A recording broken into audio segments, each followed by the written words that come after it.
महापालिकेच्या वतीनं भटक्या श्वानांचे रेबीज प्रतिबंधक लसीकरण सुरू। कोल्हापूर महापालिकेच्या आरोग्य विभागाच्या वतीनं शहरातील भटक्या श्वानांना विशेष लसीकरण मोहिमेअंतर्गत रेबीज प्रतिबंधक लस देण्यात येते। यामध्ये शहरातील विविध परिसरातील 930 भटक्या श्वानांना लसीकरण करण्यात आले। ही मोहीम संपूर्ण शहरात राबवण्यात येणार आहे। आयुक्त के मंजुलक्ष्मी यांच्या आदेशानं व अतिरिक्त आयुक्त रविकांत अडसूळ, उपायुक्त परितोष कंकाळ यांच्या मार्गदर्शनाखाली सदरची मोहीम पूर्ण राबवण्यात येते।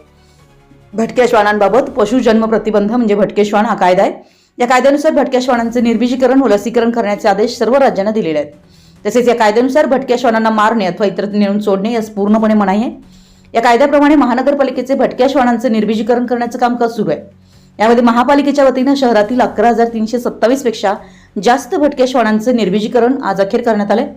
कायद्यातील तरतुदीनुसार शस्त्रक्रिया झाल्यानंतर त्यांची शस्त्रक्रियेनंतर योग्य ती देखभाल व पोषण करून शस्त्रक्रियेची जखम बरी झाल्यानंतर पकडलेल्या श्वानांना त्यांच्या मूळ जागी सोडण्यात येतं। भटक्या श्वानांना रेबीज हा प्रामुख्याने होणारा आजार आहे। यामध्ये कुत्रा पिसाळून मनुष्य व इतर प्राण्यांना चावा घेतो, त्यामुळे रेबीज हा रोग त्यांना देखील होऊ शकतो। याकरिता शहरातील सर्व भटक्या श्वानांना रेबीज प्रतिबंधक लस महापालिकेच्या वतीने देण्यात येणार आहे।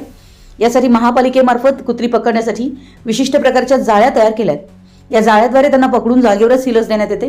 त्यानंतर लस दिलेल्या कुत्र्याला ओळख म्हणून निळ्या रंगाची विशिष्ट खूण केली जाते। लस दिल्यानंतर त्याला लगेच सोडलं जातं।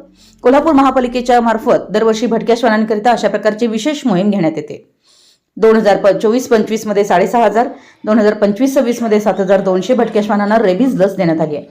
ही विशेष मोहीम पशुवैद्यकीय अधिकारी doctor Vijay Patil, society for animal protection संस्थेचे डॉक्टर चंद्रहास कापडी, डॉक्टर शामराव पाटील, दीपक मिसाळ, मृदुला दुबल, राधिका बरीशेट व इतर प्राणीप्रेमी यांच्या मार्फत करण्यात आली आहे। तरी नागरिकांकरिता रेबीज प्रतिबंधक लस छत्रपती प्रमिलाराजे रुग्णालय CPR व सावित्रीबाई फुले रुग्णालयाकडे उपलब्ध असून सदर लसीचा डोस विहित वेळापत्रकानुसार म्हणजे 0, 3, 7, 14, 28 असा आहे।